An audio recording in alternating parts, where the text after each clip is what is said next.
રોક orchestra દ્વારા જીવદયાના લાભાર્થી કરવામાં આવેલ સંગીત સંધ્યા કાર્યક્રમમાં પાટીદાર કિસાન સેના દ્વારા અબોલ જીવો માટે ઘાસનું દાન લખાવવામાં આવેલ, જે આજ રોજ નિર્જળા અને ભીમ એકાદશી નિમિત્તે રોક ઓર્કેસ્ટ્રાના મહેશભાઈ પટેલને પાટીદાર કિસાન સેના પ્રમુખ શ્રી પિંકલ પટેલ અને મંત્રી શ્રી જીતુભાઈ પટેલ સાથે પાટીદાર કિસાન સેનાના કાર્યકરોની ઉપસ્થિતિમાં 250 મણ લીલી જુવાર શ્રીમતી કુસુમબેન અમૃતલાલ શાહ જીવદયા સંકુલ ખલીપુર ખાતે મોકલવામાં આવી।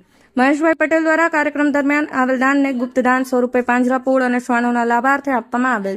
આગામી સમયમાં વધુ 4 ટ્રેક્ટર ઘાસ મૂંગા બોલ પશુઓને આપવાની જાહેરાત કરેલ।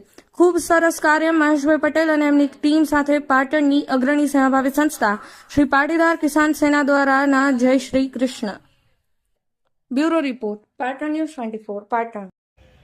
અમારા મહેશભાઈની રોક એન્ડ ઓર્કેસ્ટ્રાના જે એમણે જીવદયાના લાભાર્થે અગાઉ કાર્યક્રમ કરેલ હતો, ત્યારે જીવદયાના કાર્યક્રમમાં સૌથી અગ્રેસર અમારા મહેશભાઈ અને એમને ગ્રુપે અગાઉ પણ થયેલી આવકમાંથી ગુપ્તદાન કરેલ હતું। આજે પણ નિર્જળા એકાદશી ભીમ એકાદશીના નિમિત્તે કાલે મહેશભાઈએ ફોન કરી અને કહેલું કે આવતીકાલે આપણે સૌ ઉપવાસ કરીએ, પણ મૂંગા બોલ પશુને આપણે ઘાસ સારો નિર્વાનો છે। તો અમારી પાટીદાર કિસાન સેના અને અમારે મહેશભાઈની રોક ઓર્કેસ્ટ્રા પાર્ટી તરફથી આજે ખલીપુર પોજરાપોળ ખાતે લીલી જુવારનું દાન અત્યારે મૂંગા બોલ પશુ માટે જઈ રહ્યું છે।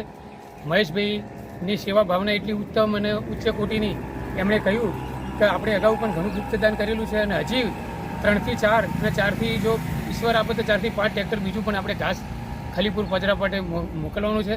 ખૂબ ખૂબ આભાર મહેશભાઈનો, ખૂબ ખૂબ આભાર અમારી પાટીદાર કિસાન સેનાનો। ભગવાન એમને ખૂબ ખૂબ ખૂબ નિરોગી રાખે, એમના પરિવારને, અને અબોલ જીવનના આશીર્વાદ સદાય એમના અને એમના પરિવાર ઉપર વરસતા રહે એવી પ્રભુના શ્રી કૃષ્ણના પ્રાર્થના। જય હિન્દ, જય દ્વારકાધીશ।